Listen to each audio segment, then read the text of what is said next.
Okay, awesome. Is that Yeah, I'd say enough people have joined at this point. So if you guys would like to just let us know what you're going to talk about, and feel free to begin whenever. Yeah, and I can start. I mean, Brent, unless there's anything you wanted to start off with, I can. Nah, we're good. Feel free to take it away, Leslie. Okay, awesome. So yeah, thanks everyone for joining. We wanted to take the team through an overview of two of our core solutions today, that being digital ad ratings, as well as digital brand effect.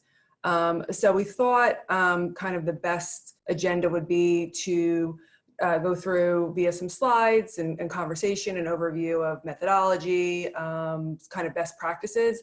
And then as Val mentioned, she's actually going to jump into the UI and show you an actual campaign where AcuityAds, where you're either being reported or possibly tagged on your own. I'm not sure which campaign, but she'll show you some actual data from campaigns that you have access to.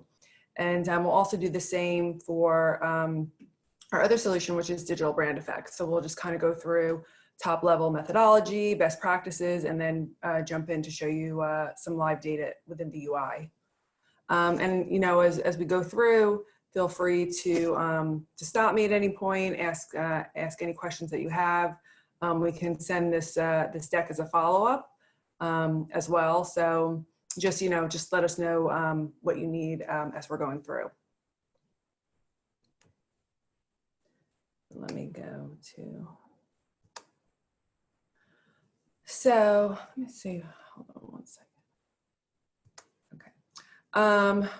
So I just like to start with this slide because I think it gives really great context as to sort of how to think about the Nielsen solutions. Obviously, Nielsen has you know, a ton of different solutions, both kind of syndicated as well as custom. But really, the ones that you know you're probably thinking about the most, or maybe hearing the most from your clients, fall into the three buckets of reach, resonance, and reaction. So reach is all about understanding who in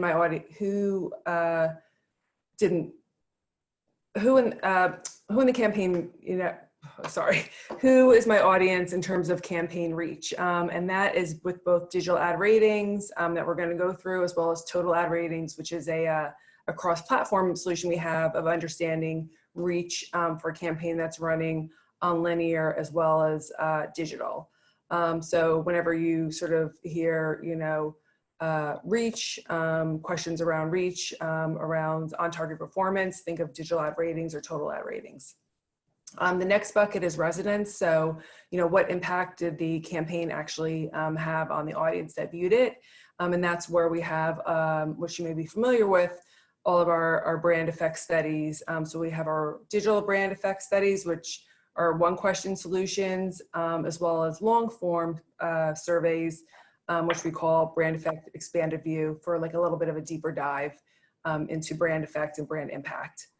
And then the third bucket is reaction. So understanding what did it motivate them to do. And this is mostly thinking about offline reaction, such as did a campaign for Home Depot produce, you know, higher sales for Home Depot of people that were exposed versus people that weren't exposed. We can also run these types of studies for CPG campaigns, and we can also run these for TV campaigns to look at increased TV tune-in based on campaign exposure.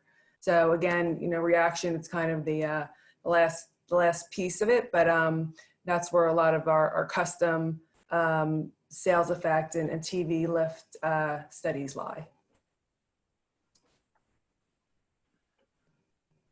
So just getting into digital ad ratings. Again, digital ad ratings is Nielsen's measurement solution for measuring reach and frequency of a digital campaign and on-target performance for age and gender demographics. So we can measure for computer, desktop. No, me parece bien. Al final, uno de los handicaps que tenemos en el club, al final es un club familiar, es un club que tiene base de formación, pero tiene equipos de competición. O sea, es un club mixto. donde la gente que viene no tiene aspiraciones de ser profesional.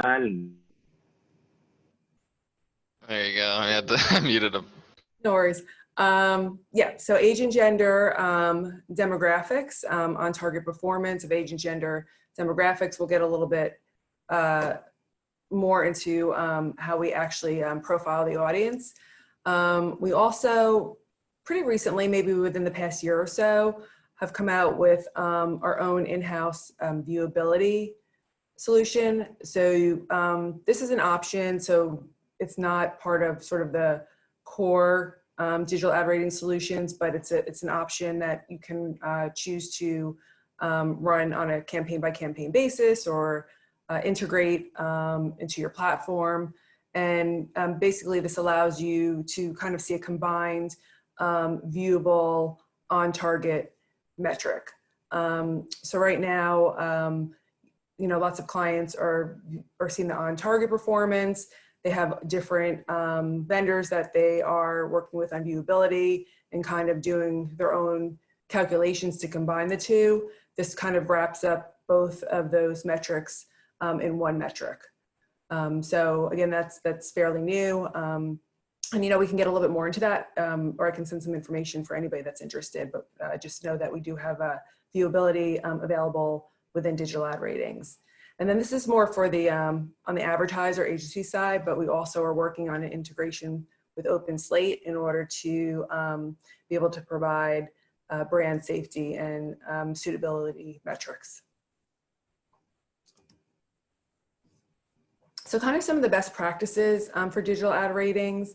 Obviously it's used for measurement to understand who the campaign's reaching, what platform you're reaching them on, really to be able to provide your clients with that, that performance, on target performance metric. In terms of just understanding, so you have your, you know, your conversations you're having with your client, the campaign data is being delivered daily. So it really gives you kind of, depending on the way that you're setting up the campaign and setting up the reports, there is an ability to optimize. You can look at overall campaign performance, and you can look at performance broken out by placements. So if you set up placements, you know, based on targeting strategies or inventory or kind of whatever makes sense to you, you can actually look at the placements and see placement number 1, 3, and 5 have done really well for reaching the intended target, and you know, maybe placements, you know, 2 and 4 haven't done as well. So you can use that information to actually optimize during the campaign and continue to see the results throughout the flight of the campaign. And then a lot of our platform and ad tech clients are, you know, actually they've run so many campaigns, they have a really good understanding about how their platform is going to deliver, or, you know, kind of guarantees that they can make on delivery, so that they use digital ad ratings to actually offer sales guarantees and assurances when talking to your clients that you're going to be able to deliver on the targets that they're looking for. Again, in terms of age and gender. Does anyone have any questions at this point?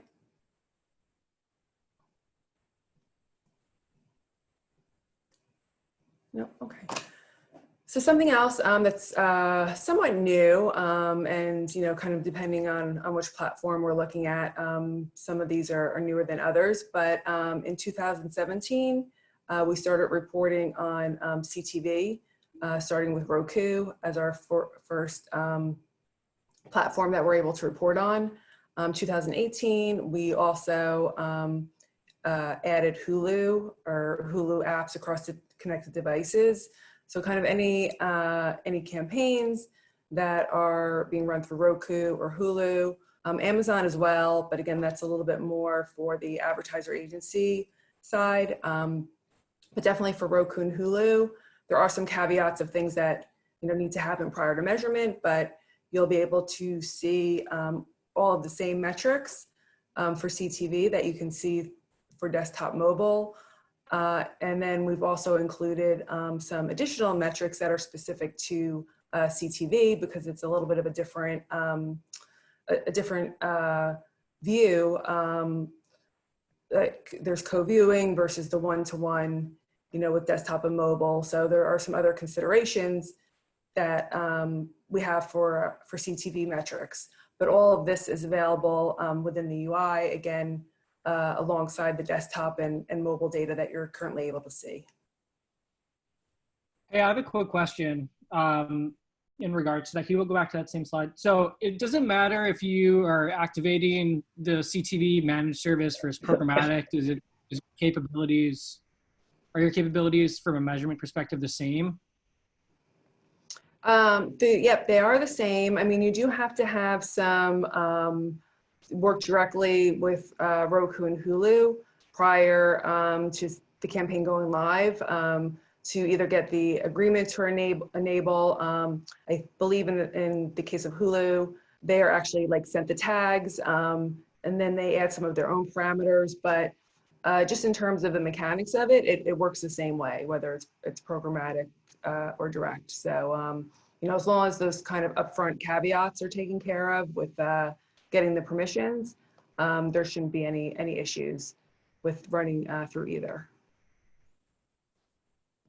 Got it. Thank you. You're welcome. And we can send some more, you know, kind of some more details around what exactly is required to enable CTV measurement. You know, we can do that as a follow-up after the call. Yeah, I'm curious to see like how you're measuring how the methodology is for like in demo targeting based off of like a CTV ad unit that's being, you know, reaching someone in their household. Yeah. So I think you probably go with it in the deck. Yeah, absolutely. I mean, I have actually the next slide is a methodology slide.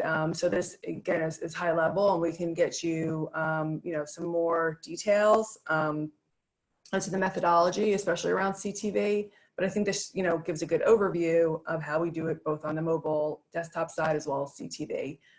So, you know, everything starts with the Nielsen tag, the campaign tag. The Nielsen tag is applied to the campaign prior to launch. A ping goes to the Nielsen server to get a total volume or total impression count.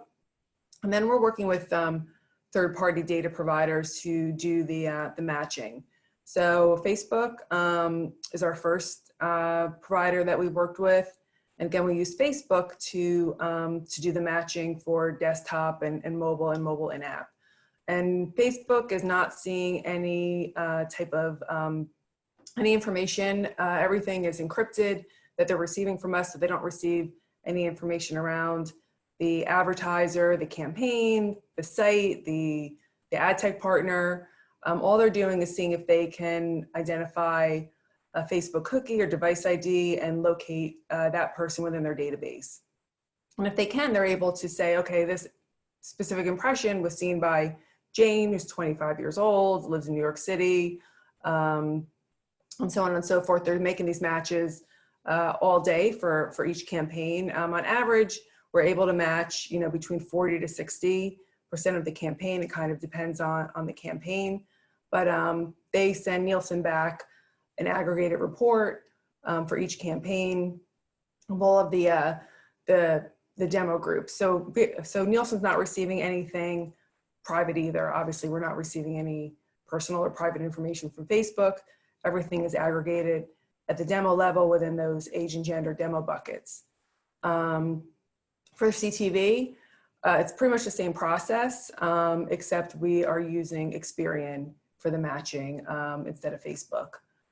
And then we have a measurement science team and a data science team that takes the data before it's released, does calculations and corrections, applies a viewer assignment model for CTV, because again, there's that co-viewing factor, so we need to take that into account.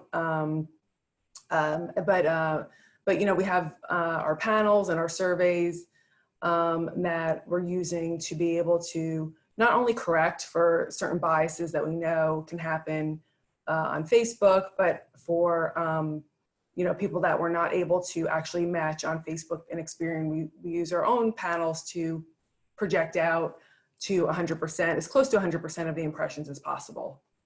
So there's first the matching, Then there's the calibrations that are done by our measurement science team. And then the reports are available by 2 p.m. every day for the previous day's numbers within the Nielsen UI, or we also have a reporting API option if that's ever of interest to you, to kind of feed the data into your own system. But that's, you know, kind of top line how it all works, and, you know, happy to answer any questions. Again, send some more details around methodology for anybody that's interested.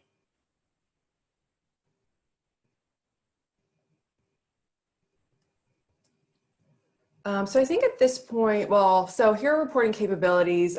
Here, you know, is a list of the different metrics that are available, and Val's going to go into the UI, so you'll be able to see these in real time. Here's a screenshot, but we'll just skip over this because you're going to see again a live screenshot of the UI. One other thing I wanted to mention before we go into the UI is the diagnostic test. So, you know, obviously a lot of the main use case for digital ad ratings is measurement for your agency and advertiser clients. The agency and advertisers are also implementing measurement. So you may be measured along with other partners within a campaign that's set up by an agency and advertiser. A lot of our ad tech platform clients are actually using digital ad ratings as a diagnostic tool or running a diagnostic test.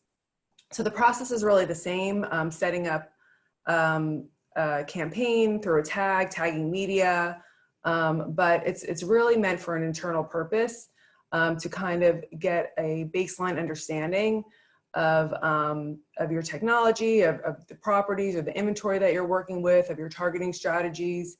And that's by setting this up at the placement level, which I had mentioned earlier. You can set up each of these different strategies as a different placement and really get a good understanding of what strategy or which inventory is going to perform best against the age, gender, demographics. So kind of having this information up front, a lot of the clients find really, really valuable, instead of, you know, sort of figuring it out on the fly or optimizing on the fly. Of course, that still happens, but, you know, having that good understanding of before the campaign actually launches of where you're going to be able to hit those targets is really valuable and accomplished by a lot of our ad tech clients through the diagnostic test.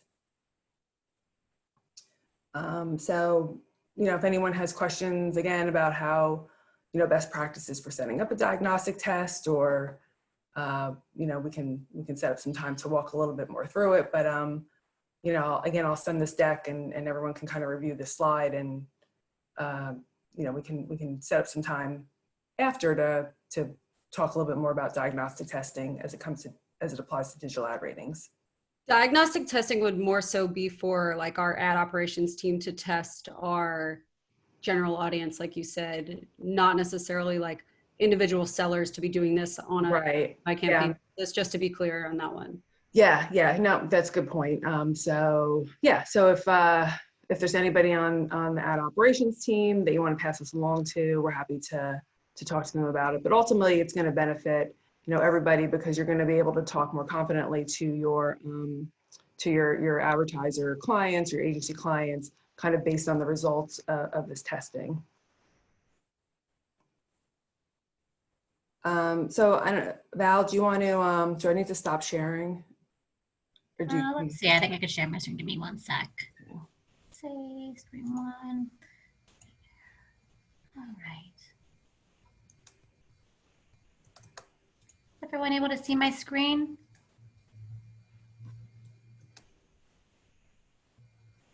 Yep. Good. Perfect. Okay, great. So I'm going to go ahead and jump right in. So this is digital ad ratings. This is the main dashboard. In order to log in, you would just click on DAR. Those of you who are existing users are, you know, pretty familiar with that. So this is, when you first log in, this is the brand dashboard. This is where you're going to be able to see, you know, how many active campaigns you guys currently have running. These are sort of like our alerts and warnings. over here are some of the helpful icons. So if ever you want to build a custom report, which we refer to as our report builder, you would go here to digital ad report. This is the inbox where those reports would be saved. And then at any given time, you can pull a list of past campaigns. I believe we go as far back as 18 months, I believe. So any of those campaigns that have been, active, then you can pull that. But these are the current 2 that are active, just as a point of like navigation throughout the UI. If you're ever looking for a specific campaign, so say you guys have a couple of different campaigns running, and you're not sure what this campaign ID is. So I know this question comes up a lot. So these are our campaign IDs. They're usually inserted into the tag that's given to you, either by the ad ops team on, the agency side or by Nielsen. It usually starts with an NLSN followed by a series of 6 numbers. And within the search toolbar, you're also able to pull up those campaign IDs right here.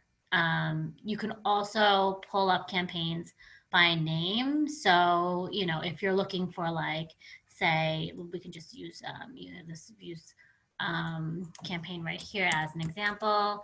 If you're looking for any campaigns, with that name, you can look it up simply by doing the search toolbar, and the campaign, does populate. So for purposes of this training, what I'll do is I'm just going to go ahead and jump right into the campaign. You can do that by clicking right over here on that campaign. And then that brings you directly into this brand dashboard. So right now, Acuity has 2 agency campaigns that they're opted into. So this is a campaign that is, that was initiated by the agency. Acuity is running as a partner on the plan, but this is great. So, if you guys have the option of, commissioning or setting up your owned and operated campaigns, where, your ad ops team would be, setting it up from the start, but you also have the option to, which you guys have done in the past, opt into what we call collaborative optimization. And with the 2 campaigns that you guys currently have running, these are the 2 campaigns that you have opted into. So here's one of them. So with that, this is an agency campaign. However, what you guys have the ability to do is you can view all of the metrics that are specific to Acuity on this agency campaign. So I'm going to just start from the top. So on this overview tab, so persons 21 plus. So this is the target demo. This is the target demo, well, since this is an agency campaign that the agency has set up. So that's persons, 21 plus. This blue circle, that reflects the total global campaign, meaning that's the on-target percentage that the agency is seeing. So Acuity is included in there, but it also includes any other partners that might be running on the plan. So that is an average. So that is what they're seeing across all the partners on their plan. And then this purple circle. So purple circle is what you guys would want to keep an eye on. That's actually Acuity's on target percentage. So for this particular campaign, you guys are doing really well. For that target demo, you're actually a couple of points above what the average on target percentage total is. So you guys are a little bit above what any other agency partners are on the plan. So that's great. And then this is sort of a breakdown of the different platforms. So basically what this is saying is, 97%, of Acuity's mobile impressions are being served to persons 21 plus. 87.53% of Acuity's impressions are being served on, a desktop or computer to that same demo. Currently, no connected device running on this campaign, but if there were, it would be included here as well. And then we have our different reports, which is great. So you guys have the ability to pull different reporting frequencies. So, historically, DAR has always been cumulative to date reporting, but you guys also have the ability to isolate data by looking at non-cumulative data on a weekly, as well as monthly frequency. So you can change that if you guys ever need to. I just want to show you some of the filters. You guys can filter out by specific date range. If ever you are trying to look for activity, for a particular platform, you can do that as well. One thing I did want to show you is, if you sort of toggle on and off and hit apply, that would change this on target percentage. So let's just say you guys were more interested in looking at a particular demo. So say even though the target demo is persons, 21 plus, let's just say you guys were looking to look at females, 21 plus. You could always toggle any of these filters, hit apply, and then you'll see that on target percentage changes. So the purple will change and be reflective of any of those different filters you put in this sort of gray filter box. If ever you kind of want to reset the data to its original settings, just hit reset and hit apply. So that, again, that on target percentage would be indicative of whatever that target demo is set. However, you guys always have the ability to pull in performance and see and measure on target percentage based on any of our different demo blocks. That reporting is always available. Okay. Then we have our different tabs here. Sorry, Valerie, we Yeah, just have a question in the chat. Are you able to see it? Sorry, I don't. Let me see. Sorry, I don't see the. Okay, it's all right. I'll ask you. Okay, It great. says, are you able to give some more info into what splits are? And also, are you able to look at two splits at the same time? Yep, of course. Yep. So let me get. So split ID. So we do after 125 days of reporting, we have something called splits. So what happens is if a campaign runs longer than 125 days, what we do is we split that data into it's essentially two different campaigns. So basically, with our third-party provider, Facebook, they are only able to report out on demographic data every 125 days. So if a campaign runs longer, what we do is we split that into unique reports. So right here, let's see, I can even show you. So this was, I'm gonna hit apply.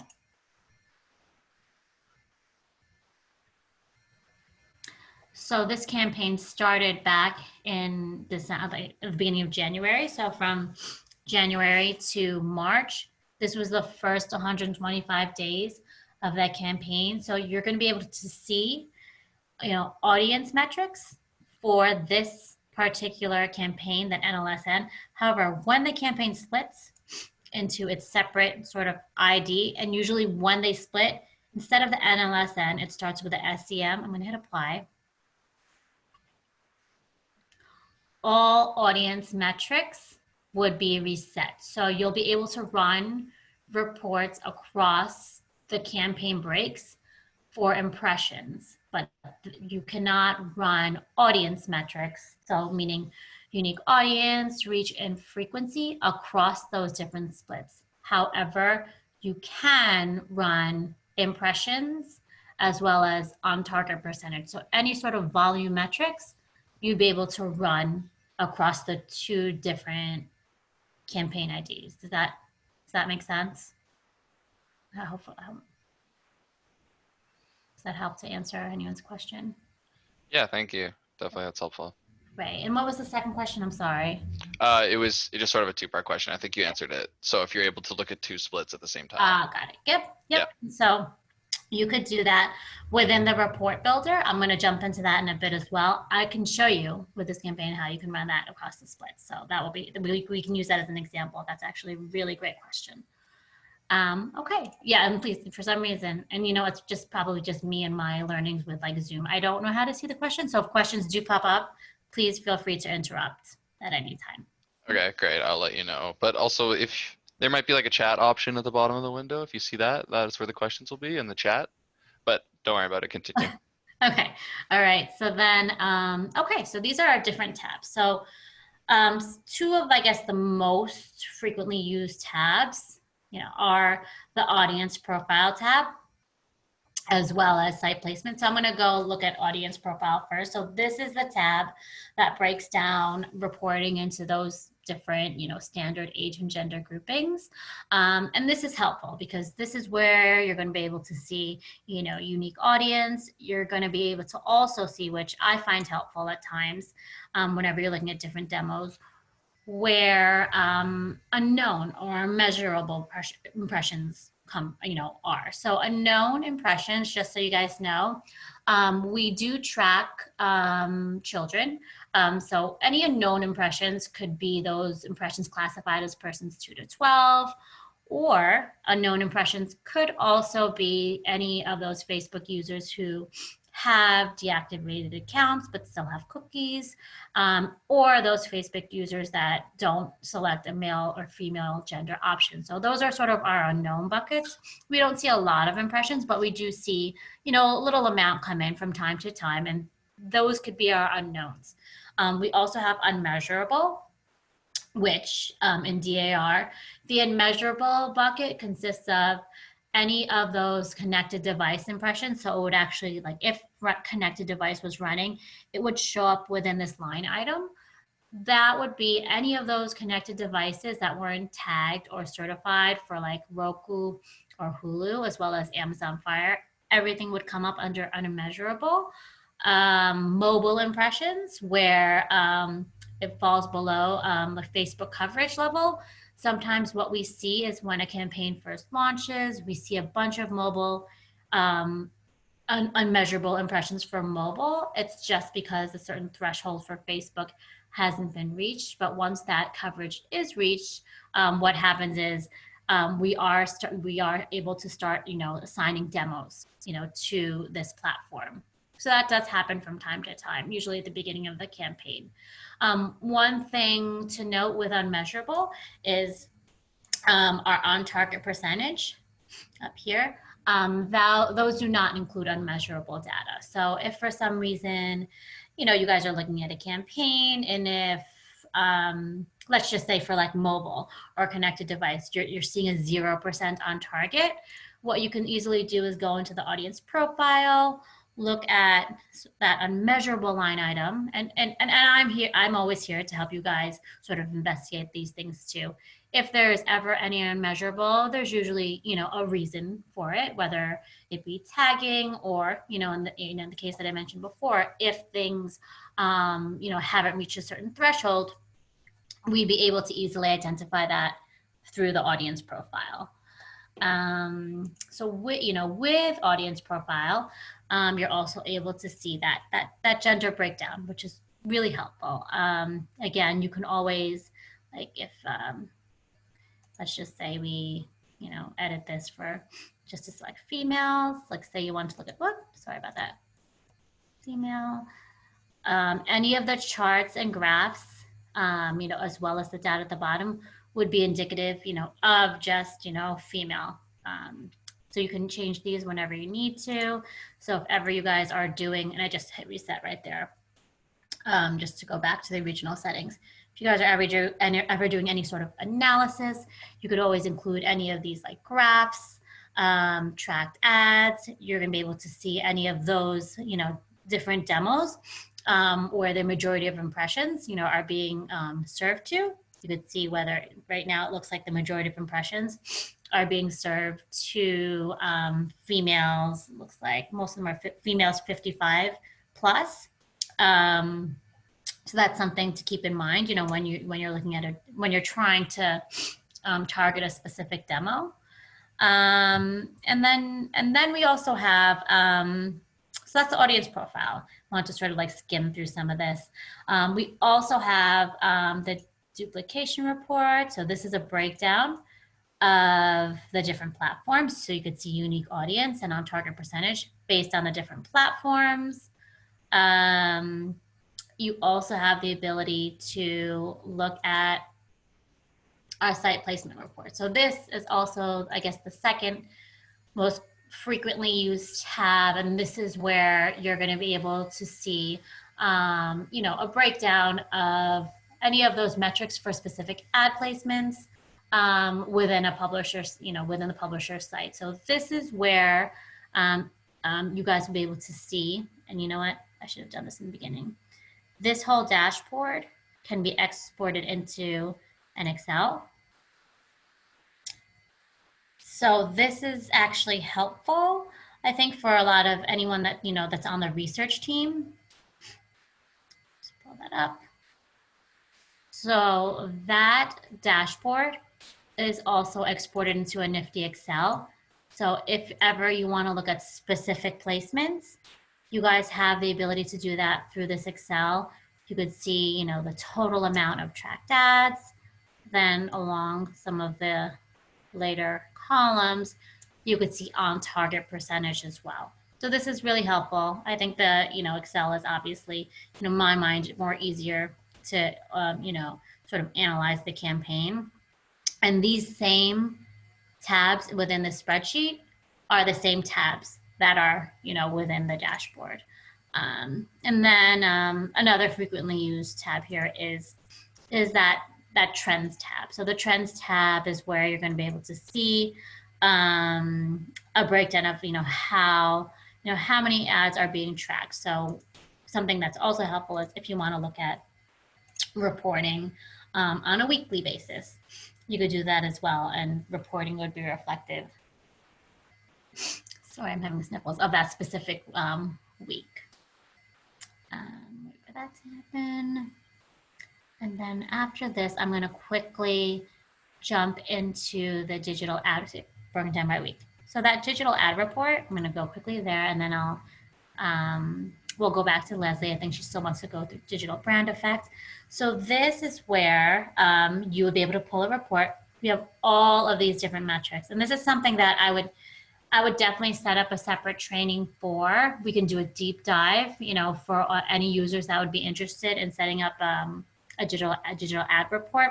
But with that, you have the ability to pull all metrics across the different splits. So this is where you would check that box when you're going to be, you know, pulling those metrics across those splits. And then with the campaigns here, you'd be able to pull up any, you know, one up to like 100 campaigns at a time. So in this case, that campaign we were just looking at, you would just pull up both of these campaigns and add it into reporting. And what would happen is the report that would generate would include both the original campaign as well as the split.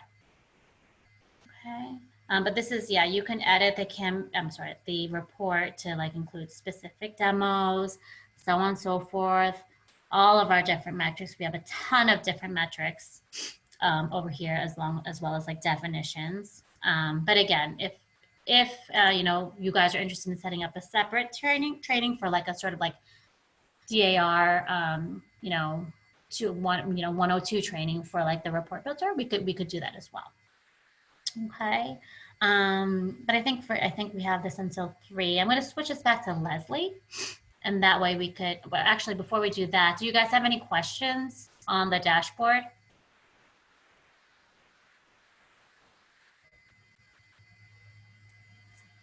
Okay. Did we want to, Leslie, did we want to switch back to you so you can go through? You know, I was thinking because we only have 15 minutes, since Yep. you're already sharing your screen, maybe it just makes sense to pop into digital brand effect and show Sure. a campaign. And I'm not sure who's familiar with digital brand effect. AcuityAds actually has a license, meaning you know, are forecasting running a certain number of studies throughout the year.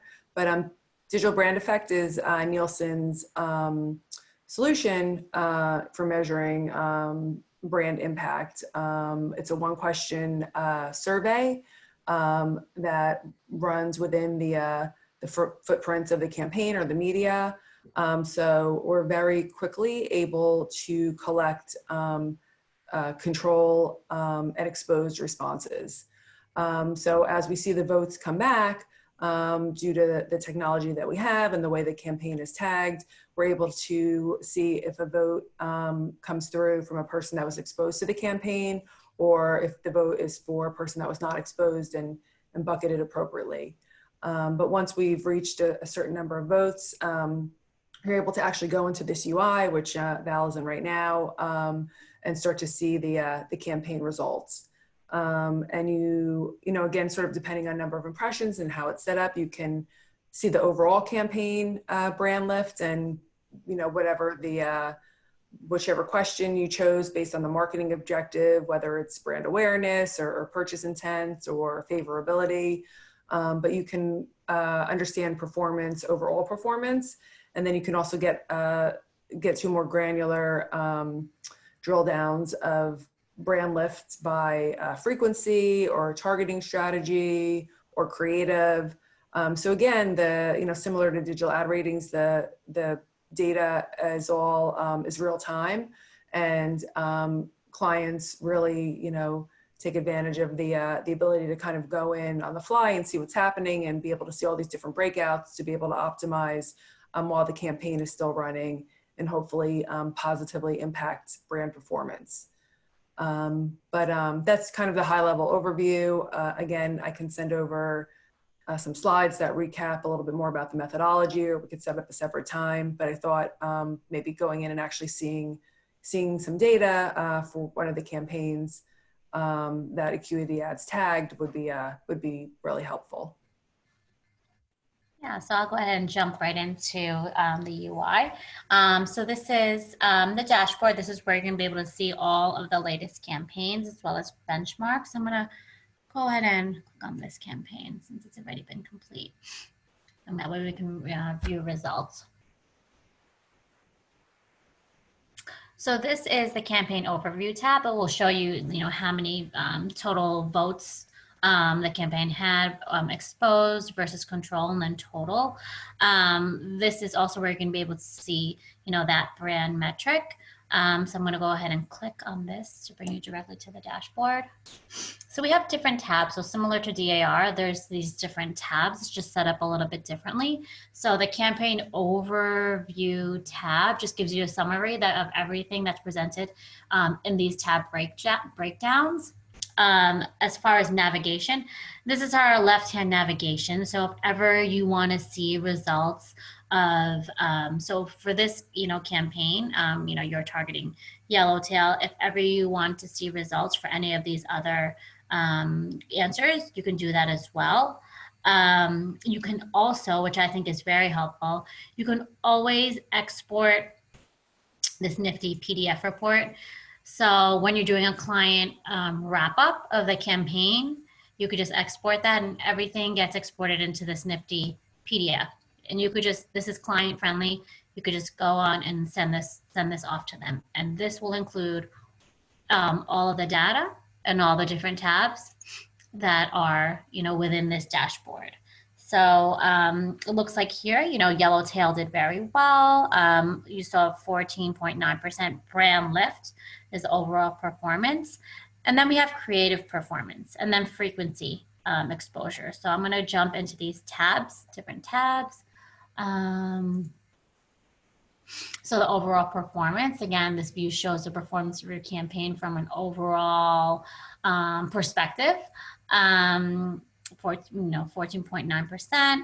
And then we have the creative performance. So, you know, similar to DAR, like our audience profile is the most important one, as well as site placement. I think the most frequently used tabs here are probably the, you know, the creative performance as well as frequency. So here, this creative performance is where you're going to be able to see a breakdown of performance across all, you know, all the different ads. Let's see, I think this is is all of them. Sometimes if there's more, it will show here. Nope, this is all of them. So this is where you're going to be able to see the different brand lifts. So like say this was mid-campaign, since DBE is real time. So say there's one creative ad performing better than others. Mid-campaign, what you're able to do is change things in flight. So if for some reason one of these ads was not generating a strong brand lift or a lower brand lift, that's when you can, look into reallocating some of those impressions and moving it away from some of the lower performing creatives into like the stronger performing creatives. That's something that our publishers do all the time. So every couple of weeks, depending on how long the flight is, they'll constantly, reallocate impressions, to those stronger, performing creatives. Site performance, so this would only show, the site that is currently running. Something that the agencies see, when we also have what's called collaborative optimization, where you guys can also opt into agency campaigns. And from there, you're going to be able to see, where you kind of fall next to those other publishers on the campaign. So what agencies would see is similar to this dashboard, but what they're also able to see is a list of all the different partners on the plan, as well as their different lift scores. Frequency performance. So creative performance is probably the most, frequently visited tab, as well as frequency. So frequency is another thing that I know a lot of our publishers do. It allows you to see, optimal frequency across the different across the campaign. So if for some reason, if you're able to see that, you're not gaining enough exposure, enough traction, or enough votes with one exposure, something you might want to do is, increase, frequency. How on the flip side, if for some reason the sweet spot is 3 to 4 exposures, and you're seeing that the majority of votes are coming in under 3 and 4 exposures, and not for 5 to 9 or 10 plus, one thing you can also do with your ad ops team is talk about like frequency caps. So capping it at like the 3 to 4th exposure level would be something also that you guys can do. So with, digital brand effect, I think it's nice because you can make a lot of changes in flight because this dashboard is real time. So when you're going back between creative performance and frequency performance, you can try to identify that, the ideal creatives that are working, those ideal, frequencies that are working, and hopefully, within the life of that campaign, you can, optimize as needed. And I think there's all this data here as well. So you can see the total number of votes that come in, the lift. So you can sort of, sort these out to see which of those exposures are generating the most lift. And then there's survey results. So this is very telling of how a campaign performs. So, let's just say the campaign didn't perform well. So say, one of the competitors, we were seeing stronger brand lift for like Starter Home or Woodbridge, and say we didn't see any lift for Yellowtail. What you could do is, you can always toggle on and off on any of these, hit apply, and with that, you're able to see, what sort of creatives drove those responses for that particular answer choice. So that's something that's nice. It doesn't really apply to here, but if for some reason the campaign wasn't performing well, you do have the ability to look at all of the different answer choices to see which of those creatives, are driving the lift. But it's nice to see here that that's not the case. So that's survey results, and then we have lifetime performance. So this lifetime performance is also very helpful. So it looks like you were seeing a decent amount of brand lift on this campaign earlier on in the campaign, and then it sort of dropped around in December. So this is actually something this is a good learning. So while the campaign did perform well with 14% lift, it could have, you know, done better. So one thing you can do, well, I think it might have been because it was right around the holidays. You can look at what was going on, you know, what was going on alongside the campaign that helped to contribute to that lift. So I'm thinking that it was most likely the holidays, and I'm sure there were a lot of different initiatives going on. So that's something to be mindful of. So, and if, you know, you decide to run the similar campaign next year in 2020, you could say, you know what, we did really, really well, you know, last December. Let's try to mimic whatever we did last year around the same time. We saw a really strong brand lift along that time. And maybe even those creatives or different initiatives that we're running, you know, from December, maybe even have those running, you know, up until, you know, January 1st.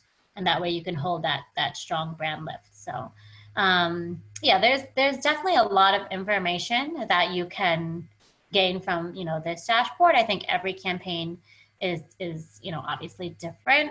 And again, I know this was kind of rushed. So for any particular campaigns, or if there's even a campaign in flight that the team would like to go through with me together, we can always set up, you know, a separate training to go through that.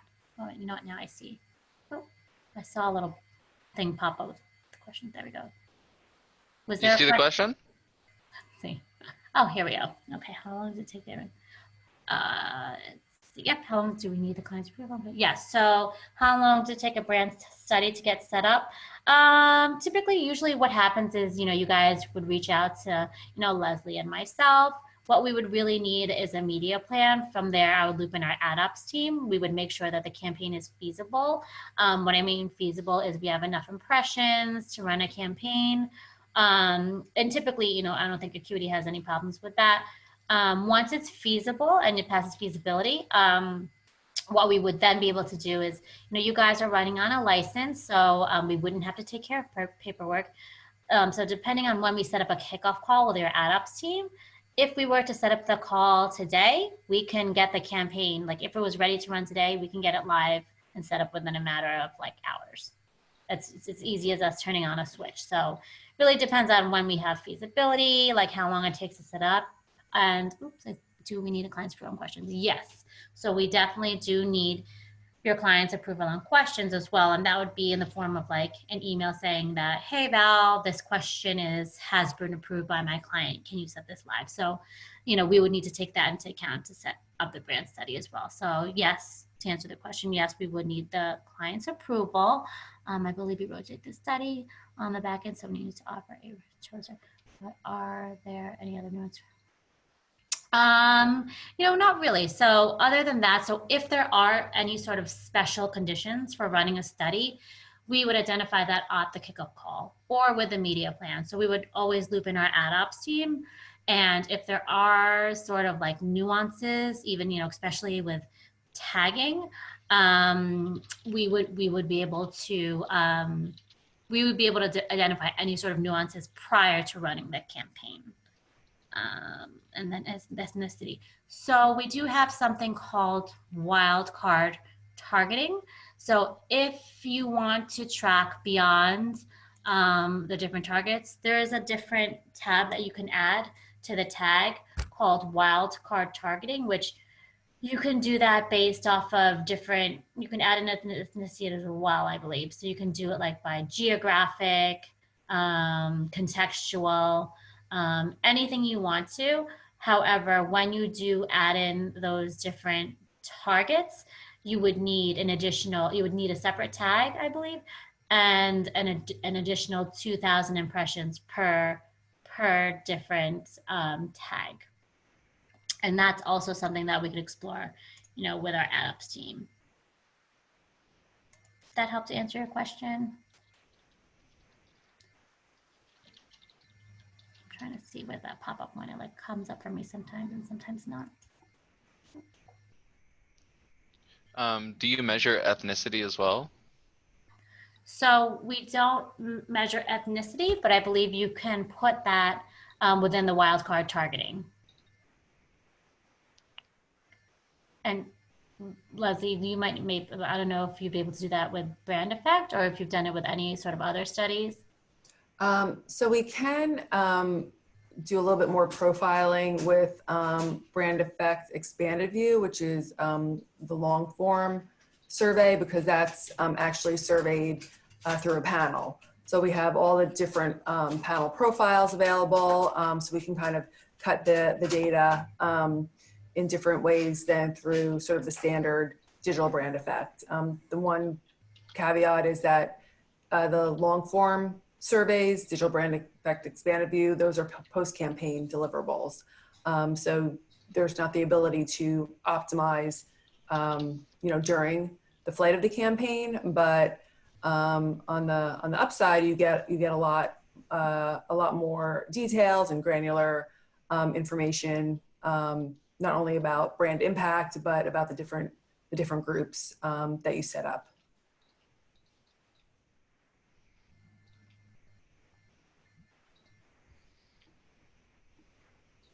Great. Does anyone else have any other questions?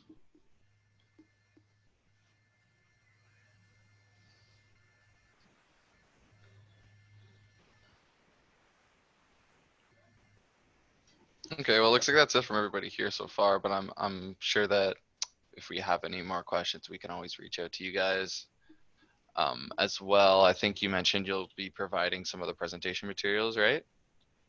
Yes, yep. I can send over the deck, and I know we didn't get to go that deeply into brand effect in terms of methodology and maybe some of best practices. So we can definitely maybe set up another 30 minutes if you think it's valuable. Yeah, absolutely. And then also talk about some of the expanded view studies, because there's a lot more you can do with expanded view that might be valuable to the group as well. So yeah, just let us know what you need, but I'll send the deck as a follow-up to start. Okay, great. Well, thank you guys so much for, informing us and showing us through the platform today. Anytime. Yeah. It's great talking to everyone. Yeah, great. So I'll follow up as well with just everybody here to let you know of the presentation materials as well as any additional information we feel like sharing. But yeah, look for that. And thank you guys for joining us. Thanks, guys. Awesome. Thank Great. you. Thanks, guys. Bye, everyone. Bye.